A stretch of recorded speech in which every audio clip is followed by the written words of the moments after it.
Hi everybody, I'm Jim Kemp, the N-Scale engineer.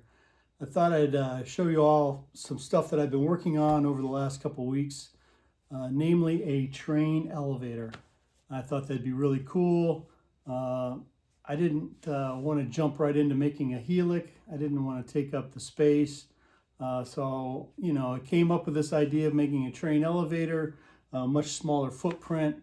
I thought it was very clever. I thought this hadn't been done.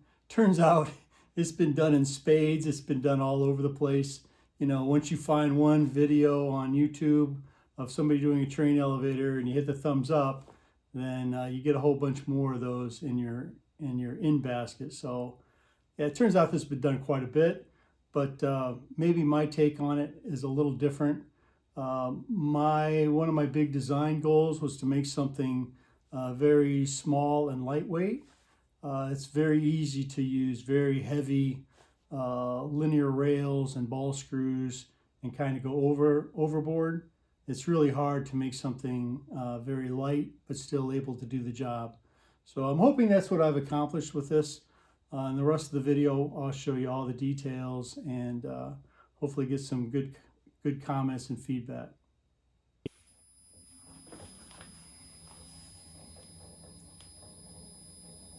Okay, what we've got going on here is a little right angle DC motor here.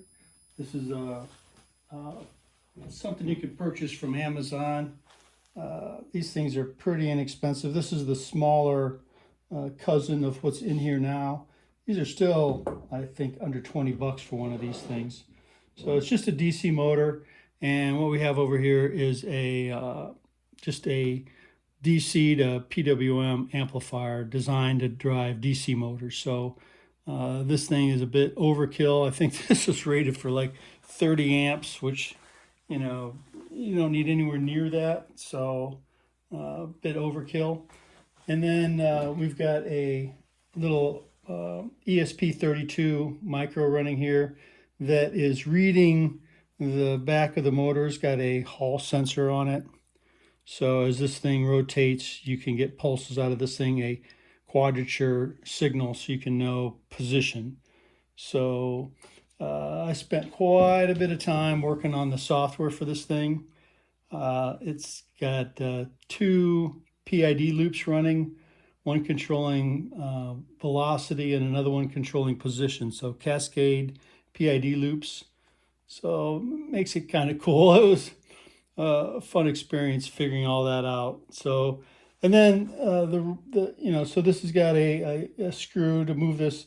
It's exactly 8 millimeters per rotation of this guy, 36 to 1 here with I think it was 11 pulses per revolution on the motor. So you work it all out and you can control the position exactly, which is pretty cool. I've still yet to put my limit switch in and get it homing automatically. I haven't, I started work on that, I just haven't finished it. So you can see there's a clamp in here. So there's, this needs to be cut off, but by and large it's working pretty well. So, there's 4 counterweights along here that these move at half the speed of the roadbed. So, they have to weigh twice as much, but it makes it so that if this is disconnected, I think I can disconnect this pretty easily. Just turn this off. And now you can see this thing is pretty neutrally balanced. So it doesn't take much force to move this at all. So, and then you can just lock this back in. Although I saw this rotate, so my 0 position is going to be off. So I'll have to worry about that.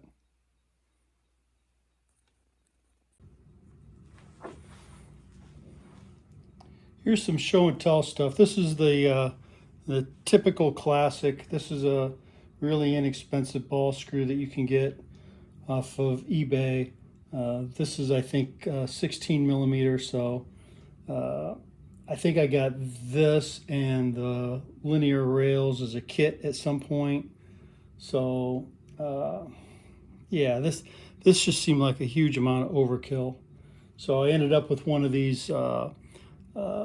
I think it's made for a 3D printer. It's really inexpensive. You got the brass nut and the helical rod for not a lot. I think it was maybe 15 bucks. I have to check. I'll put links in the description to where I got all this stuff. And then this is what I should be using in place of this monster. I just had this, right? So it made it easy, but this is the classic, what most people use. It's inexpensive little motor driver. These things are really inexpensive and easily available. So I need to hack this in place of this guy. So yeah, I don't want to tie this guy up forever. So this guy really ought to do the job.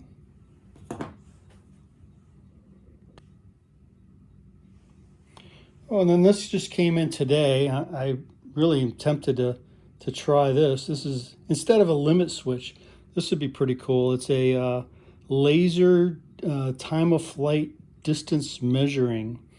You know, people use this for block detection. It's a VL53L4CX. Got it from Adafruit. So, you know, it sits on the I2C bus, and theoretically it will tell you time of flight or distance.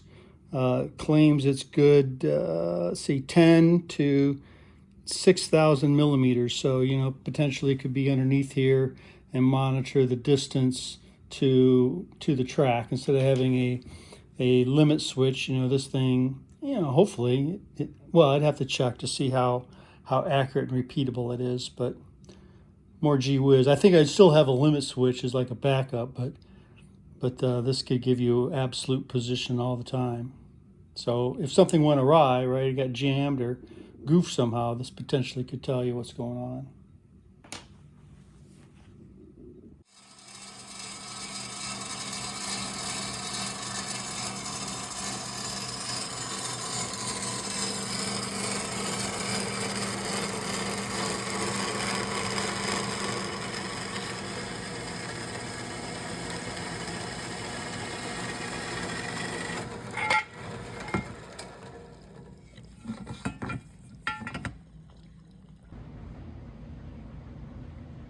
All right, we're getting set up to cut this thing on the VF5.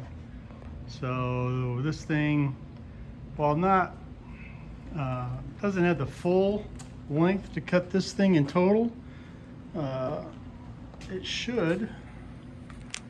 It's got 50 inches of travel.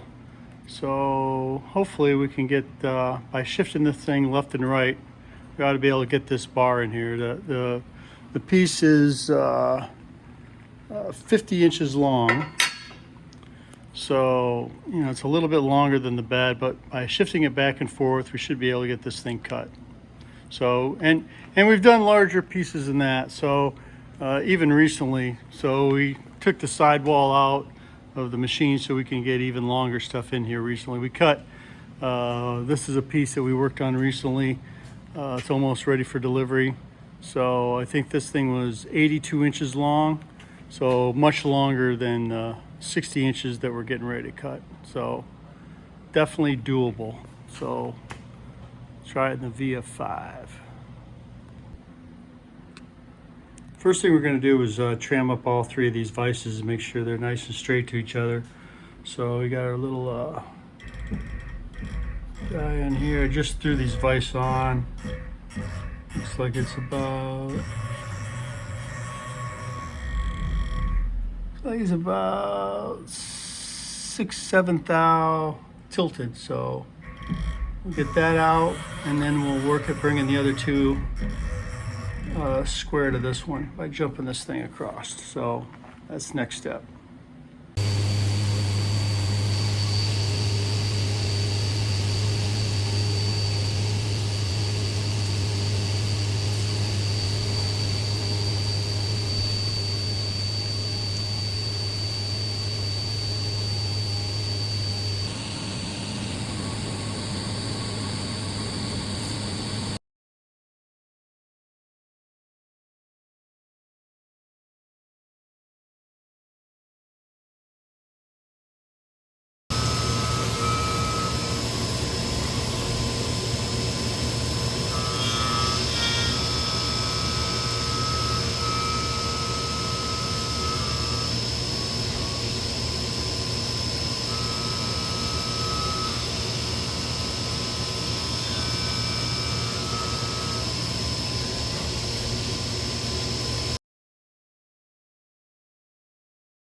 Assembly day, finally here.